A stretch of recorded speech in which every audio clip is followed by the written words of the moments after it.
Models have come a long way. They have become smarter, faster, and better with more capabilities than ever before. But we are still not using them correctly. LLMs are everywhere. They are deeply ingrained in our lives. Everyone is using them in their systems to make decisions and automate various tasks. And if they are not being used properly, that's a big concern. In this video, I will show you how to use them the right way. For that, you need to understand what they are under the hood and how to utilize them to their full potential. This video is divided into 3 sections, each focusing on different aspects of how you can use LLMs. Let's get started.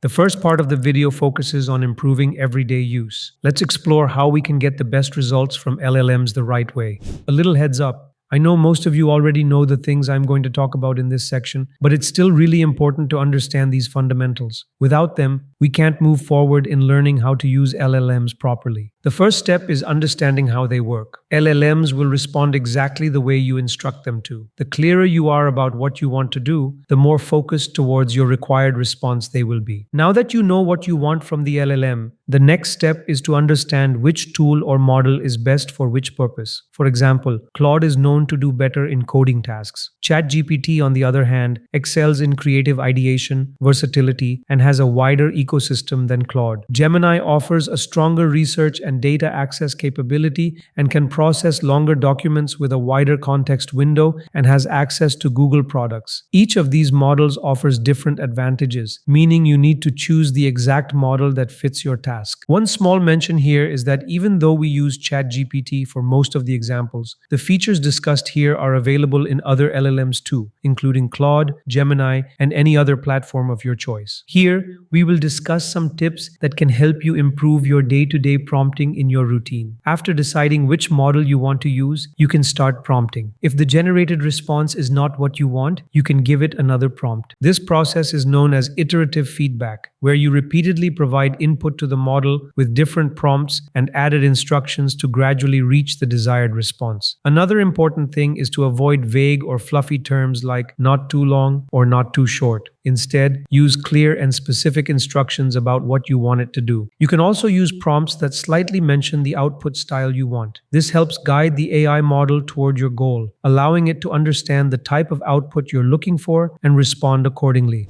The most important thing that powers the intelligence of an LLM is its ability to reason and think through the actions and decisions, providing reasons for each decision because each smaller decision leads to a bigger decision, just like humans reason. Models have the ability to reason and act based on the reasoning they generate. The idea is to understand that an AI doesn't just answer a question or make a decision. It also explains the reasoning behind why it approached the decision in a certain way. This process is known as reason and act or react. The next important feature of LLMs is their ability to break down a larger problem into smaller subproblems and solve them step by step with chain of thought reasoning. This approach helps them handle complex mathematical and logical problems with ease. There are 2 types of models: simple models and thinking models. The thinking models generally take more time and follow the approaches mentioned earlier to reach a well thought out decision. Newer models like GPT-5 can perform this extended reasoning inherently when faced with complex problems. You don't need to manually trigger it, as the model automatically detects when a problem requires deeper thinking and applies reasoning steps to solve it. If your problem requires extended thinking and you're not sure whether ChatGPT will do it automatically, you can also enable it manually. All you need to do is turn on the thinking mode and add your prompt. ChatGPT will then use its thinking model to perform the task. You can also cancel the thinking midway, and ChatGPT will switch back to responding normally using the standard model. Now that we talked about effective prompting techniques, let's move on to the next important concept, the context window. LLMs are built on an architecture that uses something called attention. This attention helps the model map the relationships between words, ideas, and their meanings. Much like humans, as the conversation grows longer, the model's ability to maintain focus on earlier words and information starts to fade. Have you ever noticed that when you're brainstorming ideas with ChatGPT at some point, the ideas start becoming repetitive? This isn't the AI's fault. It happens because the model's memory or context window is limited, and when it gets filled up, the earlier instructions and ideas begin to get discarded and fall out of the model's attention span, and hence the ideas repeat. The context window is usually measured in tokens, which are chunks of text representing words or parts of words. The larger the context window, the more information the model will be able to retain. How do these models remember the information if they don't have the memory of their own? They use a mechanism that sends all the conversation that has happened so far to the model, which then processes everything to generate a response. As the conversation grows, this leads to the context window filling up. It's a good practice to start a new chat for every new idea instead of continuing in the previous one. This way, you begin with a fresh context window, allowing the model to stay focused and produce more accurate results. All models support multiple forms of input. Instead of just text, you can include photos or files. For example, you can add a PDF and ask the model to summarize the key findings, which may take a little time but will provide a proper summary. You can also add context wherever possible to keep the responses focused on what you want. You can use PDFs or links as well, as most models can now look them up and provide answers based on the information fetched from that resource. You can also use ChatGPT with images and ask questions related to them. ChatGPT can process the information in the image and provide detailed explanations. You can also use images as context for the LLM and ask questions based on them. You've probably already used this before, but you can also use dictate mode to give voice input for long instructions, which are then transcribed into text and used as input. If you want a more natural and real-life conversation experience, you can use the voice mode with ChatGPT. The voice mode is a great feature that allows ChatGPT to talk to you in real time and can be used for many different purposes. You can even use it to have the AI act as your interviewer and practice for your next interview. You can change or manage the voices, as there are multiple options to choose from. Each voice has its own character and sounds very natural. You can try these voices and select the one that suits you best.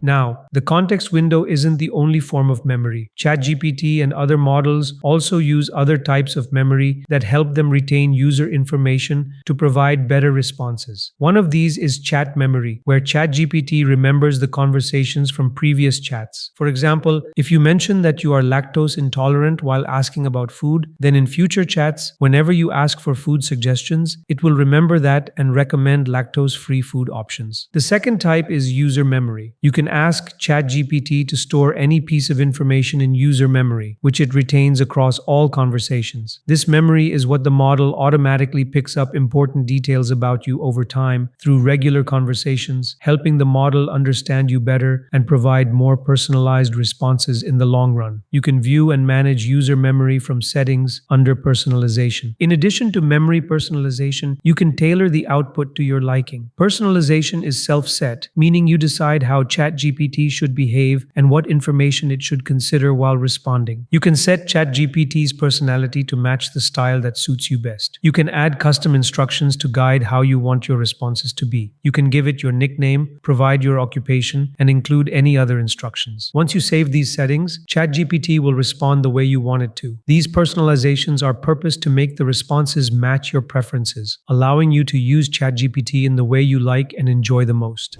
Now that we've covered the day-to-day use cases, let's move on to something more specific and see how you can increase your productivity through better organization. There are many things we use GPT repeatedly for, and we often give it the same instructions over and over again to make it behave a certain way. This information usually gets lost between chats. Instead of prompting it repeatedly, you can use a feature that the model offers called projects. Projects are the feature that lets you manage long-term work, files, and conversations all in one place. Instead of switching between multiple chats and losing track of the instructions you've given before, a project allows you to keep everything in one place. What guides the model to take on a specific role and behave in a particular way? They are the detailed instructions known as system prompts. System prompts help the model understand what the project is all about. It's a good practice to write the system prompt in Markdown format because it organizes the structure into proper sections, making it easier to follow. The most important thing when creating a system prompt is to specify a certain role for the model. The reason for assigning a role is that LLMs are trained on a massive variety of data, and by defining a role, you essentially narrow down the data set and help the model focus on what you actually actually need. You can use all the techniques we talked about earlier in preparing the best system prompt for your use. To improve the system's behavior, you can include a sample output in the prompt. When you provide a sample output, the model understands the structure it should follow and will try to align all subsequent outputs with the style and format specified in your instructions. You can either use projects for a one-time but data-heavy task, such as planning a trip. This allows you to provide all the necessary instructions in a single system prompt, attach any files that might enhance your experience, and ask as many questions as you want throughout the duration of the trip. Or you can use it for tasks that you perform frequently and often find yourself repeating the same instructions for. For example, if you want your essays to be fact-checked and grammar-checked, you can create a project for that. By simply specifying the instructions in the system prompt once, you can use it repeatedly without having to give the same directions every time. The possibilities of what you can achieve with projects are endless. It's good practice to create a new project for any task or long-term work, whether it's coding, writing, brainstorming, or anything else. Projects keep your instructions organized and in one place, allowing ChatGPT to follow them consistently without you having to repeat them.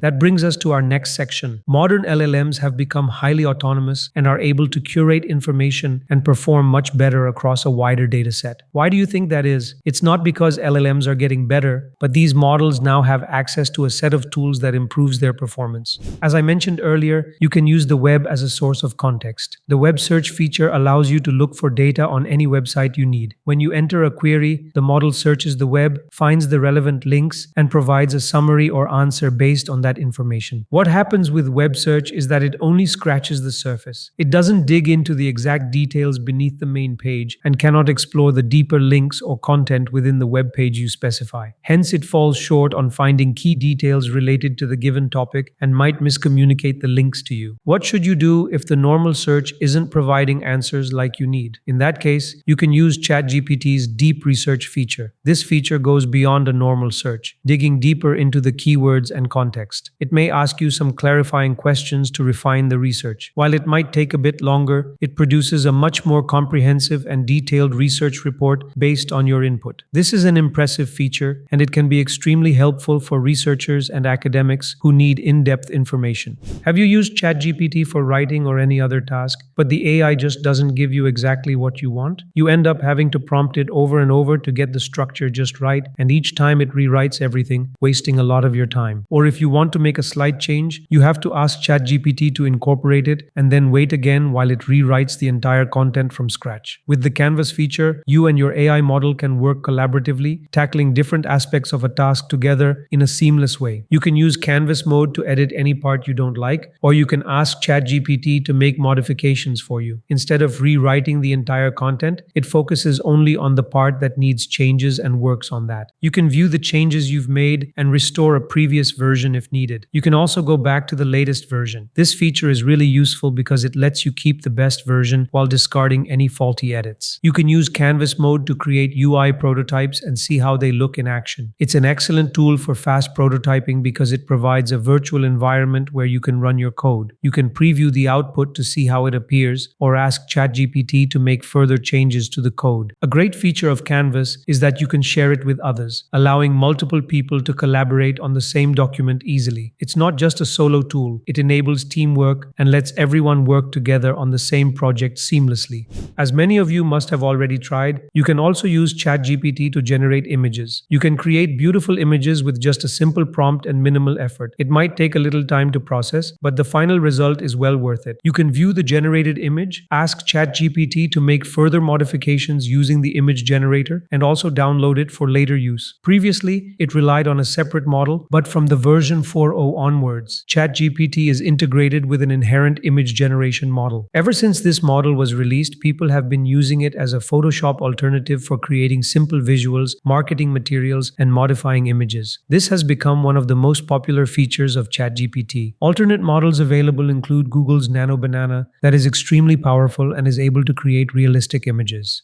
ChatGPT, like other models, offers a powerful terminal-based coding tool known as Codex. It can work across all your files and perform coding tasks step by step, powered by OpenAI's models. Similarly, Gemini provides a Gemini CLI, which allows you to perform similar tasks and can be seamlessly integrated to help you build websites and other projects. Claude Code is Anthropic's terminal-based interface, enabling you to create, edit, and modify applications directly within your terminal. That brings us to the end of the video. I hope the tips and tricks we covered helped make your workflow more efficient and improve performance, allowing you to unlock the full potential of LLMs. Thank you for watching, and I'll see you in the next one.